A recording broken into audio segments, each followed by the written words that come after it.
매일 한 잔씩 습관적으로 찾게 되는 커피는 믹스커피부터 블랙커피까지 우리 입맛을 돋우는데요. 그런데 커피도 몸에 좋은 커피가 따로 있고 먹는 방법에 따라 우리 몸에 미치는 영향도 다르다는 사실 알고 계셨나요? 지금부터 노년 건강을 위해 꼭 알면 좋은 커피에 대해 알아보겠습니다.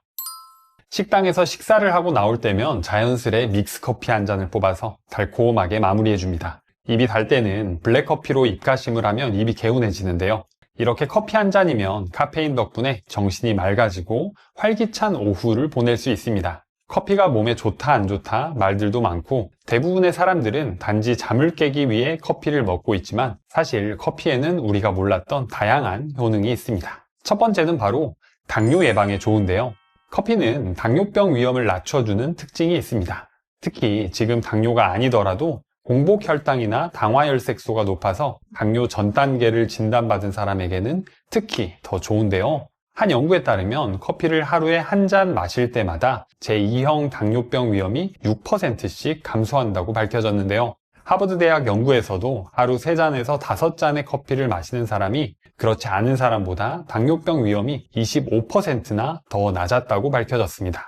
요즘에 카페인 때문에 커피를 못 드시는 분들을 위해 카페인 함량을 대폭 낮춘 디카페인 커피가 있는데요. 그런데 이 디카페인 커피에서도 유사하게 당뇨 예방 효과가 나타났습니다. 커피가 당뇨병 예방에 도움이 되는 이유는 커피에 포함된 생리활성 화합물 때문인데요. 그 중에 클로로겐산이 몸속 혈당이 오르는 것을 막아주게 됩니다. 클로로겐산은 우리가 밥이나 빵 같은 탄수화물이 잘 소화되고 흡수될 수 있게 도와주는데요. 그래서 혈당이 급격하게 오르는 것을 막고 인슐린 감수성을 증가시키는 특징이 있습니다. 그리고 커피 원두에 들어있는 트리고넬린이라는 성분이 있는데요.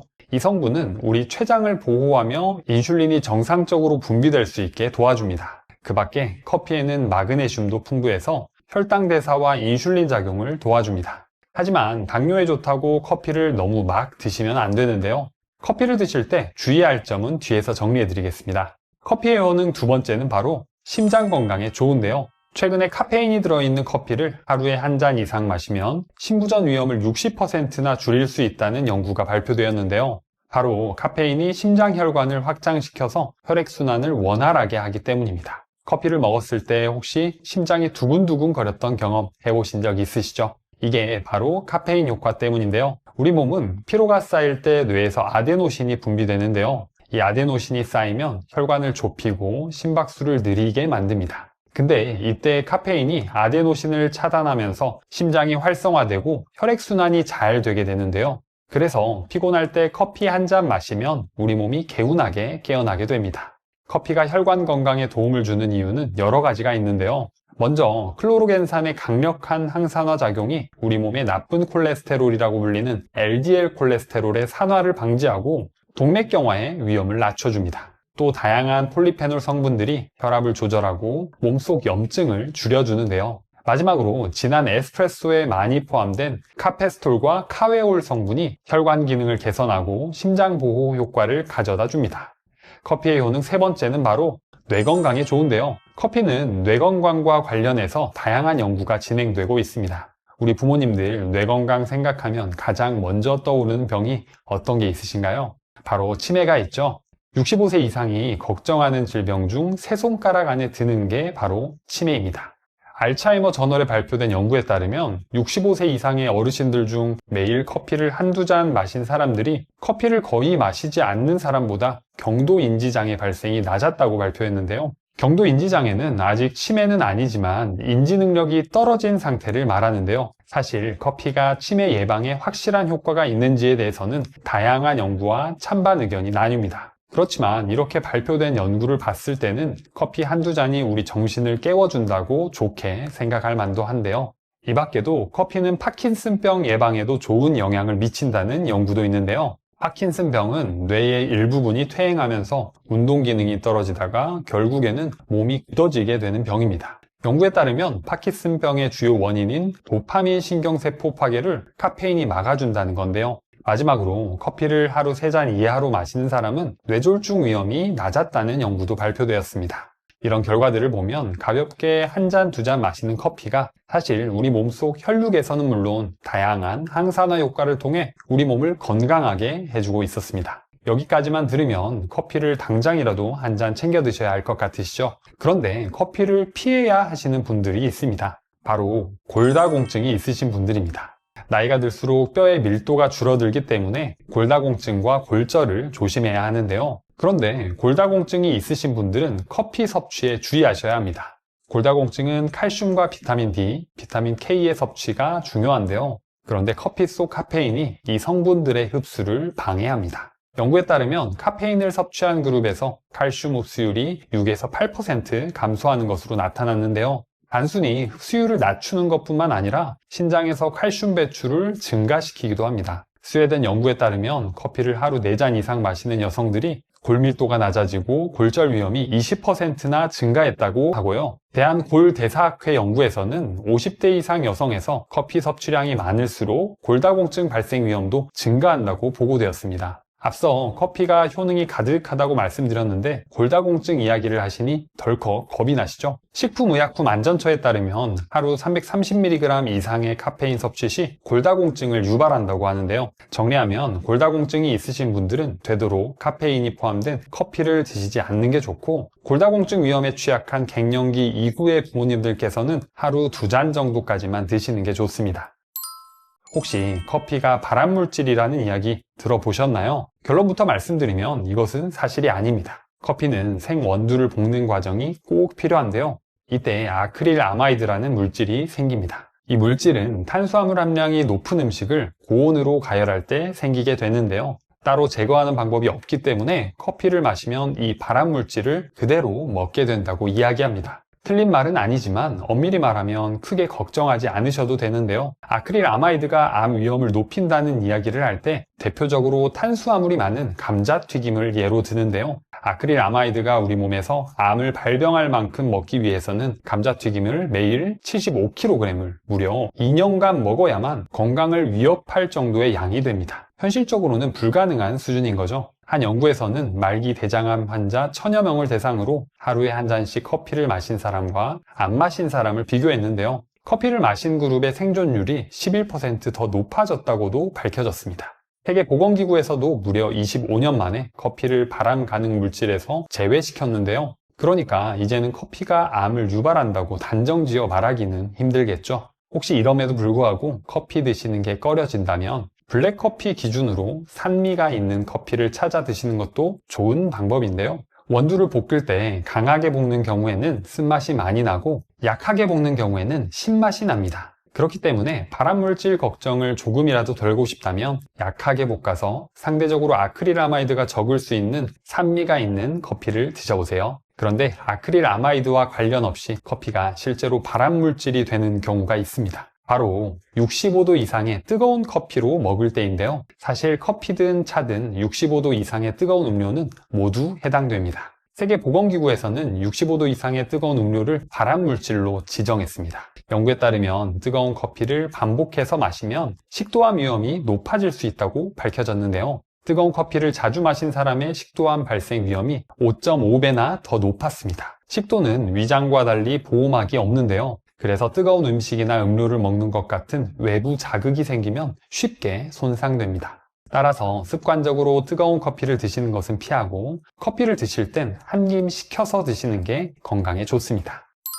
우리 부모님들께서는 나이가 들어가면서 잠이 더욱더 줄어드시죠? 그래서 커피 한 잔 먹었다가 잠을 못 이루실까 봐 걱정하시게 됩니다. 수면의학 전문가에 따르면 밤에 잠을 제대로 자려면 최소 오후 2시 전까지만 커피를 마시는 걸 권장하는데요. 커피 속 카페인은 우리 몸속에 들어가서 간의 효소에 의해 분해되는데 이때 50%가 분해되는데 약 5시간이 걸립니다. 그러니까 오후 2시 이후에 커피를 드시게 되면 자야 하는 시간에도 카페인이 몸에 남아있어 수면을 방해할 수 있는데요. 그래서 커피를 드신다면 되도록 오전 중으로 드시는 게 가장 좋고, 오후에 드실 때는 카페인 함량이 아주 낮은 디카페인 커피로 드시는 게 수면에 방해되지 않는 좋은 방법입니다. 카페인은 사람마다 민감도가 달라서 커피를 많이 먹어도 잠을 잘 자는 사람이 있는 반면에 커피 한 잔에도 잠을 못 이루시는 분들도 있죠. 그래서 커피와 상관없이 잠을 잘 자시는 분들은 이런 걱정 없이 자연스럽게 커피를 여러 잔 습관적으로 먹게 됩니다.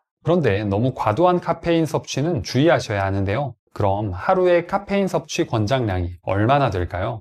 식품의약품안전처가 정한 1일 카페인 최대 섭취량은 성인 400mg 이하, 임산부 300mg 이하, 청소년은 체중당 1kg당 2.5mg 이하입니다. 일반적으로 아메리카노 톨 사이즈에는 150mg, 믹스커피 한 잔에는 81.3mg, 200ml 커피에는 118mg이 들어있는데요.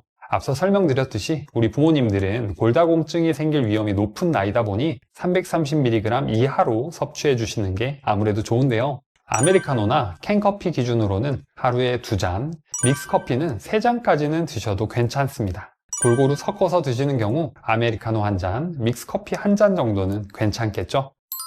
이제 믹스커피 이야기를 해볼 텐데요. 흔히 믹스커피가 몸에 안 좋다는 편견을 가지신 분들 많으십니다. 과연 믹스커피는 설탕도 많고 하니까 정말로 우리 몸에 안 좋을까요? 식후에 자연스레 다 같이 믹스커피를 먹고 납니다. 달콤한 마무리로 포만감까지 안겨주니 피할 수 없는 유혹인데요. 믹스커피 한 잔에는 설탕이 5에서 6g 정도 들어있습니다. 세계보건기구에서 권고하는 하루 당 적정 섭취량은 25g인데요. 그래서 커피 한 잔 정도로 설탕을 과다 섭취한다고 이야기하기엔 무리가 있습니다. 그런데 반대로 말하면 커피 한 잔은 괜찮지만 믹스커피 2개, 3개를 한 번에 타서 하루에 여러 번 먹는다면 그건 좀 문제가 되는데요. 또 믹스커피에 함유된 설탕이나 크림은 우리 치아에 충치를 유발할 수 있습니다. 그리고 커피 속 탄닌 성분이 치아의 미세한 구멍에 흡수돼 치아가 노랗게 변색되기도 하는데요. 그래서 커피를 드실 때는 짧은 시간 안에 빨리 드시고 물을 함께 드시면서 입안을 헹궈주시는 습관을 가지시면 치아 건강을 지키는 데도 도움이 됩니다. 그리고 믹스커피를 드실 때 주의하실 분들이 계십니다. 바로 당뇨병이 있으신 분들인데요. 당뇨가 있으신 분들은 대부분 식단 관리를 철저하게 하실 텐데요. 당뇨가 있다고 믹스커피를 절대로 먹지 말아야 하는 건 아닙니다. 믹스커피 한 잔은 50kcal 정도로 과일 1교환 단위와 같다고 생각하시면 되는데요. 당뇨병 환자들은 이 교환 단위에 익숙하실 텐데요. 믹스커피 한 잔 정도는 과일 1교환 단위로 대체해서 드실 수 있다고 생각하면 됩니다. 대신 당이 걱정되시는 분들은 커피 믹스의 설탕을 조절해서 드시면 되는데요. 비당뇨인들처럼 믹스커피를 하루에 여러 잔 드시는 게 아니라면 너무 걱정하지 않으셔도 됩니다. 그리고 당뇨인들은 믹스커피 대신 시럽을 넣지 않은 블랙커피를 드시면 인슐린 저항성이 개선되고 콜레스테롤 수치도 낮아지니 커피를 드실 수 있는 좋은 방법입니다. 이번에는 커피를 건강하게 마시는 2가지 꿀조합에 대해 알려드릴게요. 첫 번째는 바로 계피입니다. 계피는 혈관 속의 지방을 빼주고 혈당을 낮춰주는 데 좋다고 알려져 있는데요. 그래서 당뇨병으로 혈당 관리가 필요하신 분들께는 아주 좋은 식재료 중 하나입니다. 드실 때는 커피 한 잔에 계피가루 반 티스푼을 타서 드시면 되는데요. 계피향이 커피와도 잘 어울려서 향긋하게 먹기 좋습니다. 커피와 계피가루 조합은 꼭 당뇨가 있는 분들만 드시는 게 아니고요. 누구나 드셔도 건강에 도움이 되는 조합입니다. 그리고 종이 필터에 걸은 핸드드립 커피에 계피가루를 함께하면 효능이 더 높아지는데요. 커피를 종이 필터로 거르게 되면 커피의 지방 성분이 95%까지 걸러지게 됩니다. 그래서 커피 속에 좋은 성분으로 소개드렸던 클로로겐산만 남게 되니 효과를 더 볼 수 있습니다. 두 번째는 바로 생강가루입니다. 생강은 한의학에서 위장을 따숩게 하고 위장 운동을 활발하게 하여 소화를 돕는다고 알려져 있는데요. 그래서 평상시에 소화가 잘 안 되시는 분들께서는 커피에 생강가루나 생강청 한 스푼을 넣어 따뜻하게 마시면 좋습니다.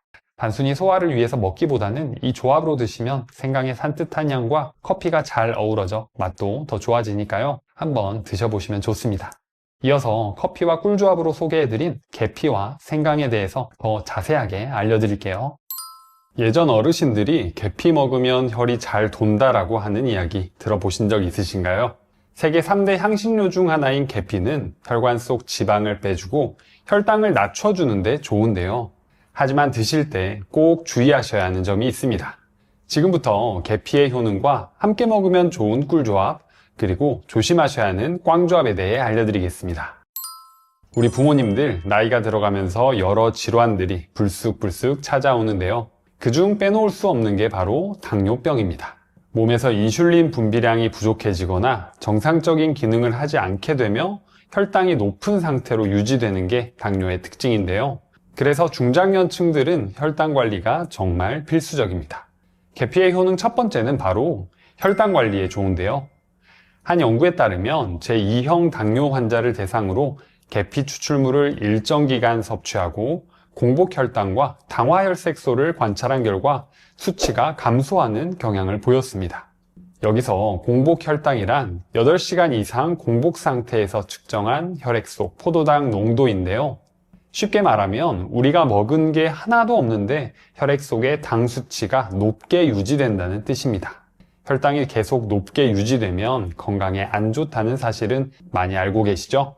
또 이 계피를 가지고 동물 연구를 진행해 봤는데요.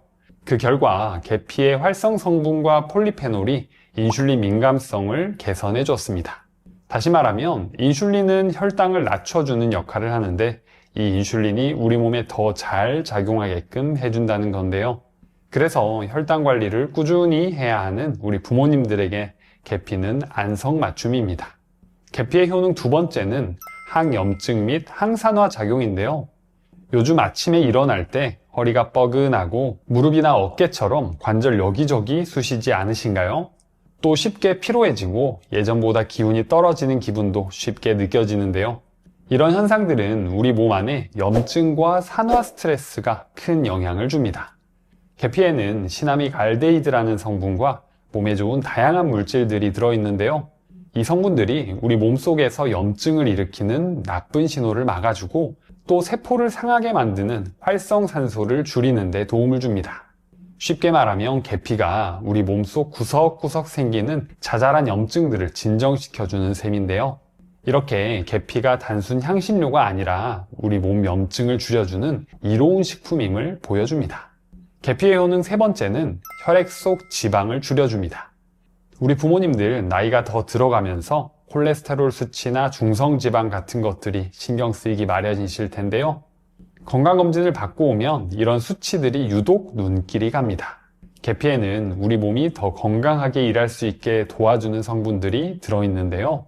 한 연구에 따르면 계피의 이런 성분들이 혈당 관리뿐만 아니라 중성지방, LDL 콜레스테롤 등 우리 몸에서 지방에 관련된 대사 과정에 도움이 된다고 이야기합니다. 이렇게 천연 보약이라고 할 만큼 계피는 우리 몸에 좋은 효능이 가득하지만 드실 때 꼭 주의하셔야 하는 것과 함께 드시면 좋은 조합들이 있습니다.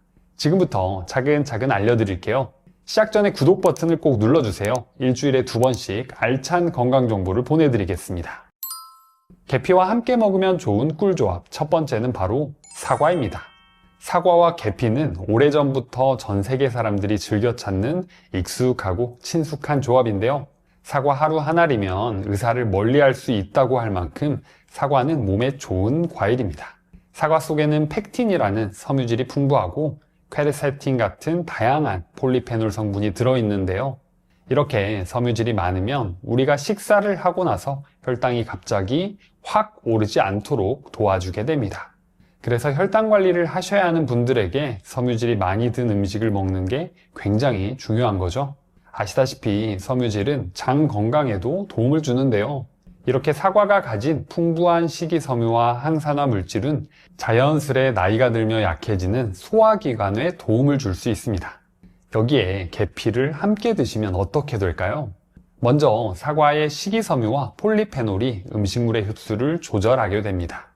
이후에는 계피가 인슐린 작용을 해주며 식사 후에 혈당이 크게 오르지 않게 해주는데요. 또 사과에는 안토시아닌, 퀘르세틴, 클로로겐산 등의 폴리페놀 성분이 풍부해서 항산화 작용, 항염증 효과가 있는 것으로 알려져 있습니다.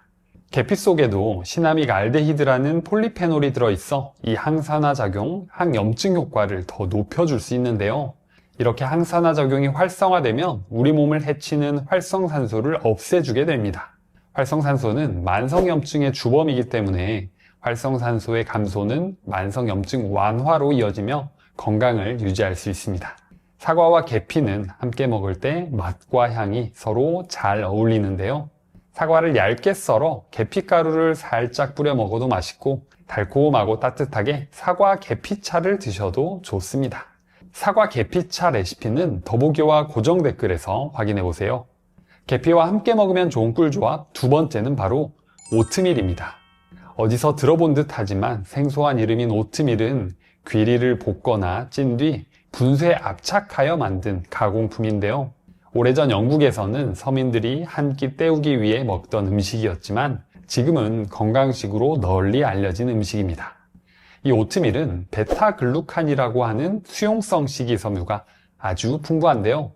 베타글루칸은 식후에 포도당이 우리 몸에 흡수되는 것을 늦춰줍니다. 그래서 혈당 상승 곡선을 완만하게 만들어주는데요. 그래서 단순 탄수화물을 섭취했을 때보다 혈당을 낮추기 위한 인슐린 분비가 줄어들기 때문에 췌장의 부담을 줄일 수가 있습니다. 아까 말씀드린 것처럼 계피에도 공복혈당과 당화혈색소를 낮춰주는 효능이 있는데요. 그래서 오트밀과 계피를 함께 먹어주면 둘의 시너지 효과로 인하여 인슐린 민감성을 개선시켜주며 혈당이 크게 오르는 것을 막아줄 수 있습니다. 특히 오트밀에는 아베난스라마이드라는 물질이 포함되어 있는데요.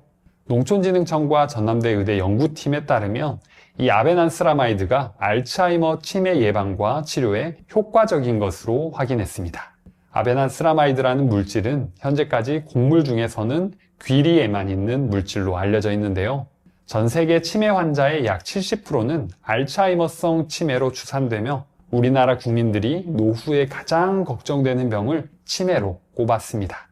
오트밀과 계피 조합으로 챙겨 드시면 치매 예방은 물론이고 항산화 효과, 항염증 효과가 있어 장기적으로 봤을 때 건강을 챙길 수 있는 꿀 조합이니 잘 기억하시고 챙겨 드시면 좋습니다.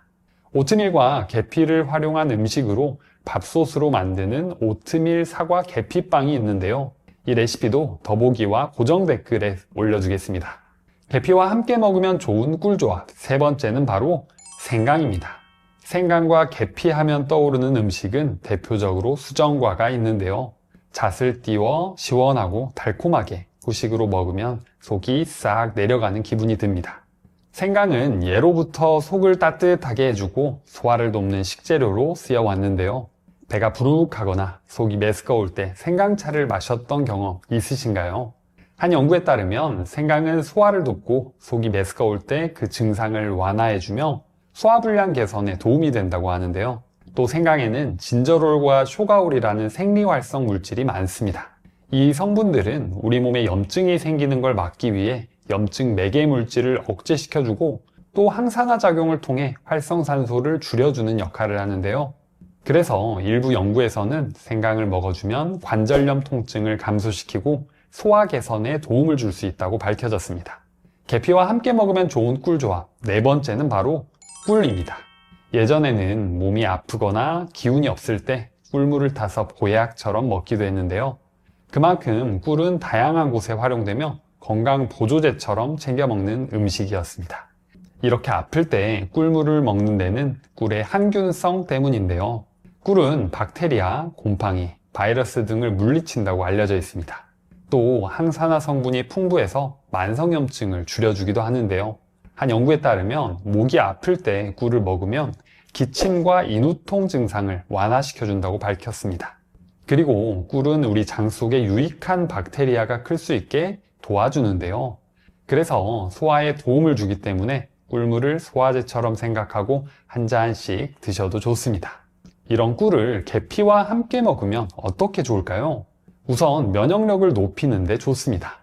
앞서 꿀이 목 건강에 도움이 된다고 알려드렸는데요. 이것은 꿀의 항균 성분인 글루코스 옥시다제 때문인데요. 이 효소가 꿀에 작용을 하게 되면 꿀을 산성 환경으로 만들게 됩니다. 그러면 세균과 같은 병원균들은 이 산성 환경에서는 살아있기가 힘든데요. 여기에 계피의 활성 성분인 시나믹 알데히드 성분이 병원균의 세포를 직접적으로 파괴시키며 항균 작용을 강화하게 해줍니다. 그렇기 때문에 꿀물에 계피가루를 뿌려서 드시면 맛도 좋아짐과 동시에 겨울철 면역력 유지를 위해 아주 좋은 조합이 됩니다. 계피가루와 꿀을 이용해서 계피꿀을 만들어 드셔보면 좋은데요. 소독된 유리병에 계피가루와 꿀을 1:2 비율로 넣고 잘 섞어준 후 드시면 됩니다. 빵에 발라 드셔도 좋고 꿀물을 타서 드셔도 좋습니다. 다음으로 조심하셔야 하는 꽝조합 첫 번째는 바로 과다 복용입니다. 계피가 좋다는 이야기를 듣고 더욱더 자주 챙겨 드시게 될 텐데요. 하지만 이렇게 좋은 계피도 너무 많이 먹거나 주의해야 할 점을 간과한다면 오히려 몸에 부담이 될 수 있습니다. 먼저 계피를 너무 많이 드셨다가는 간에 무리를 줄 수 있는데요. 계피에는 쿠마린이라는 성분이 들어있습니다. 이 성분은 우리 몸에 들어가면 간에서 다른 물질로 바뀌게 됩니다. 그런데 일부 사람들은 간 효소가 쿠마린을 잘 분해하지 못해서 간 독성이 발생하여 간이 상할 수 있습니다.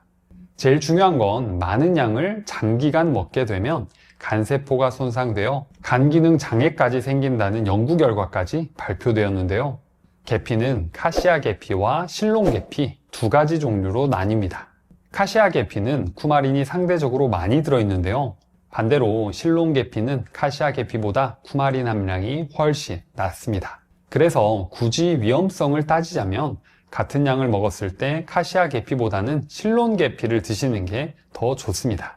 대개 중국과 베트남이 원산지인 경우 카시아 계피이고 인도와 스리랑카가 원산지인 경우에는 실론 계피인데요. 국내에서 파는 계피는 대부분 단가가 더 저렴한 카시아 계피가 많다고 알려져 있습니다. 물론 카시아 계피를 먹는다고 해서 무조건 몸에 해로운 것은 아닌데요.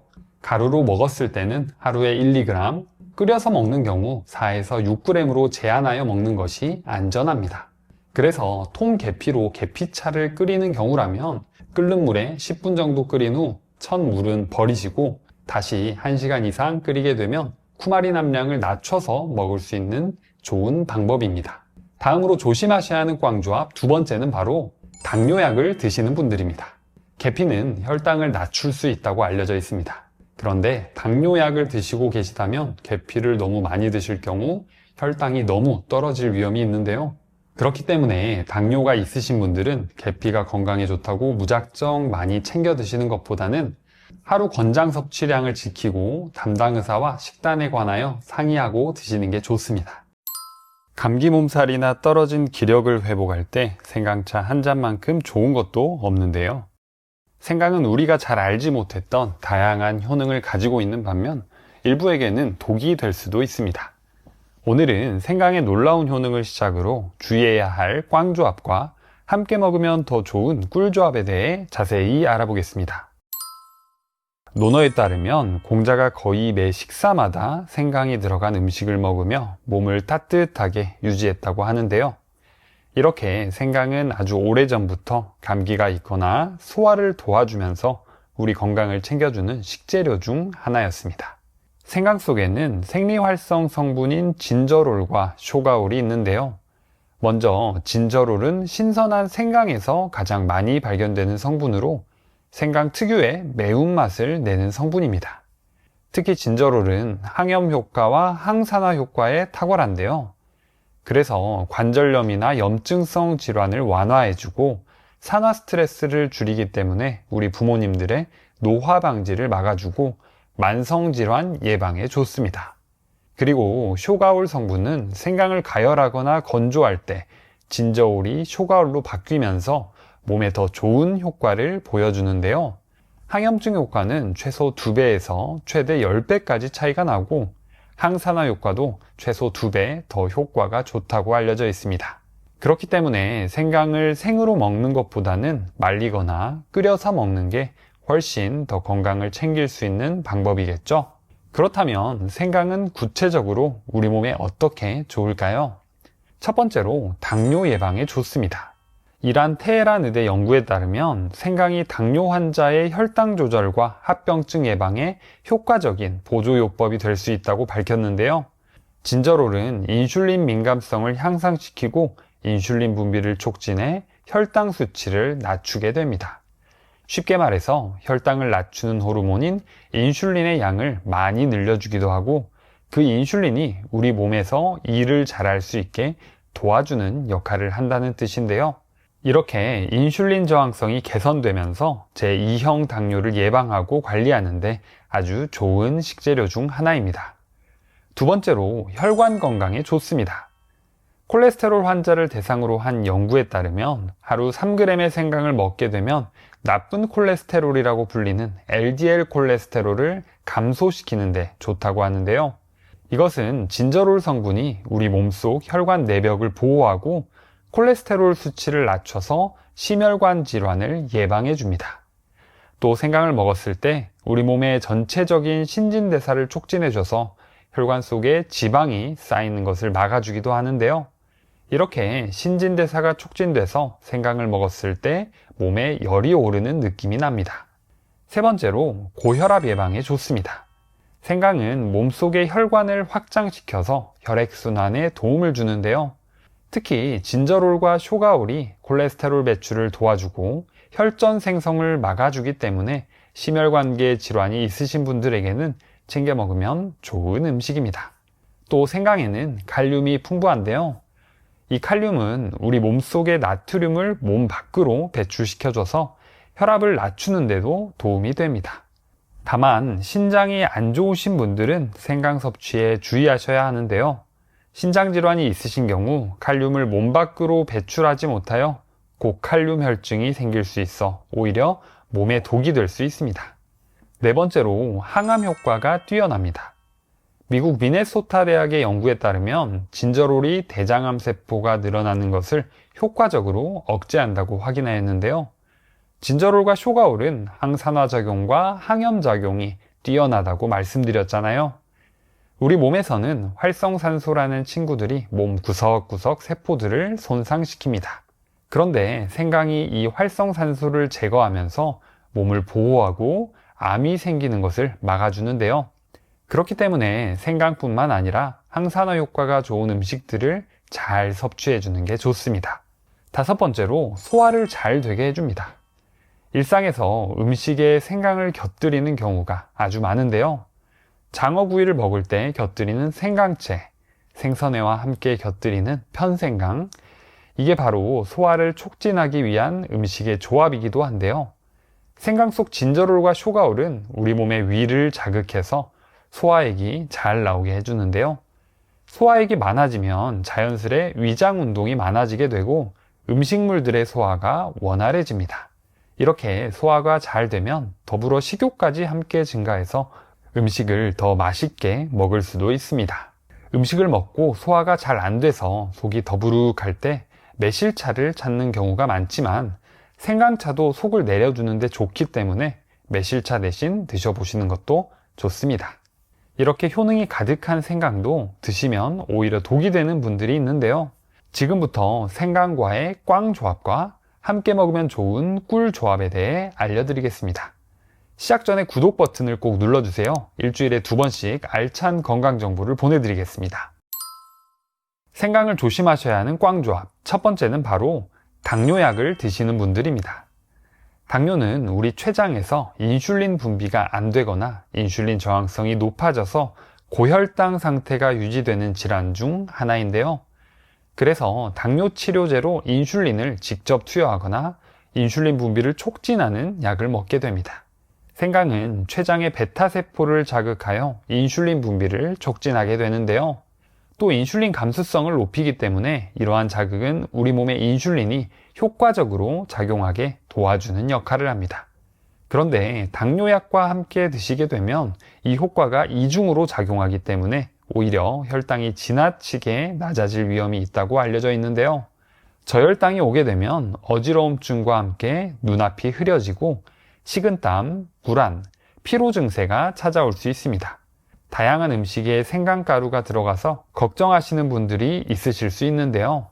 음식에 들어가는 소량의 생강은 크게 걱정하지 않으셔도 되지만 생강차, 생강청을 주기적으로 자주 챙겨 드시는 분들은 주의하시는 게 좋습니다. 생강을 조심하셔야 하는 꽝조합 두 번째는 바로 혈당 관리를 하셔야 하는 분들입니다. 생강을 가장 쉽게 접할 수 있는 음식 중 하나가 바로 생강차인데요. 생강청을 만들 때 설탕이 주 재료 중 하나이기 때문에 당 함량이 높아지게 됩니다. 설탕을 적게 넣자니 생강의 매운맛을 잡기 위해서는 어느 정도 설탕이 필요하기 때문에 설탕을 적게 넣은 생강청을 만들기엔 힘든데요. 이 생강청의 설탕 때문에 당뇨병을 앓고 있으신 분들에게는 생강차를 드실 때 조심하셔야 합니다. 바로 직전에 생강이 췌장의 베타세포를 자극하여 인슐린 분비를 촉진한다고 말씀드렸지만 설탕으로 혈당이 빠르게 오르기 때문에 몸에 부담이 될 수 있습니다. 이럴 때는 생강청을 담으실 때 설탕 대신 스테비아를 활용하시는 것도 방법인데요. 스테비아는 요즘 설탕을 대체하는 천연 감미료 중 하나로 설탕의 30에서 150배의 단맛을 가지고 있으나 0칼로리라 요즘 많이 각광받는 재료 중 하나입니다. 생강청을 담을 때 오랫동안 보관하기 위해서 설탕이 필수로 들어가야 하지만 설탕의 비율을 낮추고 스테비아를 함께 섞어주시면 단맛은 보존하고 당과 칼로리는 낮춘 보다 건강한 생강차로 드실 수 있습니다. 생강을 조심하셔야 하는 꽝조합 세 번째는 바로 항응고제나 항혈소판제를 복용하시는 분들입니다.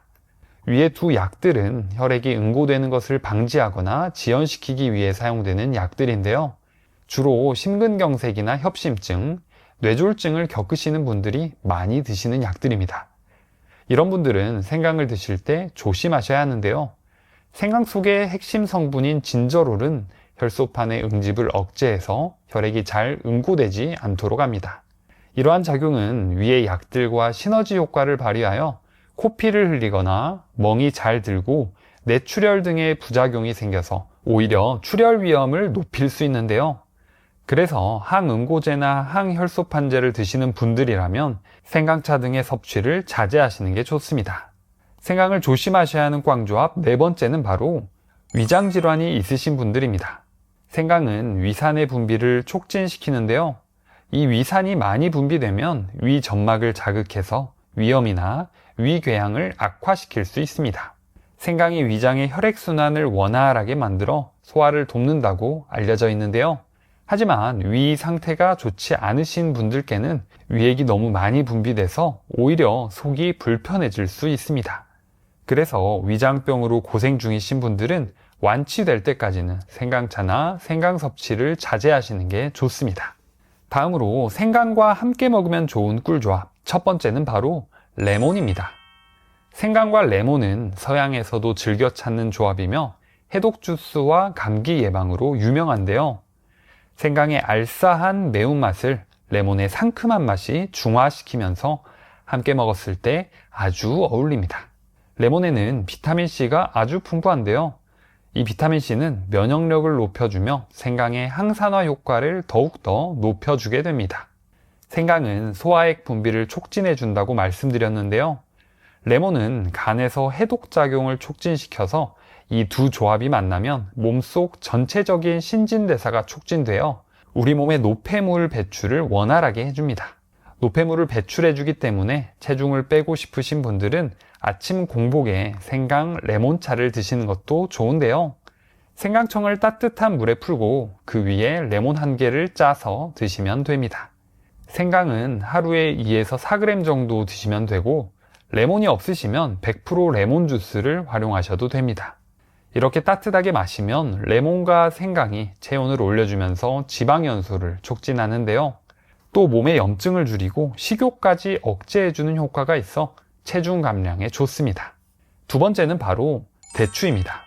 생강과 대추 하면 예로부터 전통차 조합으로 익숙한데요. 대추는 비타민C와 플라보노이드 그리고 사포닌이 풍부하게 들어있습니다. 이 성분들은 우리 몸에서 강력한 항산화 작용과 항염 효과를 나타내서 건강을 유지하는 데 큰 도움을 주는데요. 특히 면역세포의 활성을 촉진시키면서 면역력을 높여주고 활성산소를 제거하며 산화 스트레스를 줄이는 데 좋습니다. 그리고 대추에는 아미노산과 비타민이 풍부한데요. 이 성분들이 우리 몸에서 피로회복을 줄이는 데 큰 역할을 해줍니다. 그래서 생강차에 대추를 곁들여서 먹으면 지쳤던 기력을 회복하는 데 좋은 방법이 됩니다. 세 번째는 바로 꿀입니다. 생강청을 담을 때 꿀을 활용하면 정말 좋은데요. 꿀은 설탕보다 건강한 느낌이 나서 음식을 만들 때 어디서나 활용하기 좋습니다. 단순 설탕을 대체하는 것보다는 건강을 챙기는 면역력 식품이기도 한데요. 한 연구에 따르면 꿀에는 항산화 성분이 풍부해서 활성산소에 의해 손상되기 쉬운 우리 몸을 보호하여 만성염증을 줄여주는 데 좋습니다. 또 꿀에는 장 속에서 유익한 박테리아가 클 수 있게 촉진해 주는데요. 그래서 소화가 잘 되는 것은 물론 장 건강까지 챙길 수 있습니다.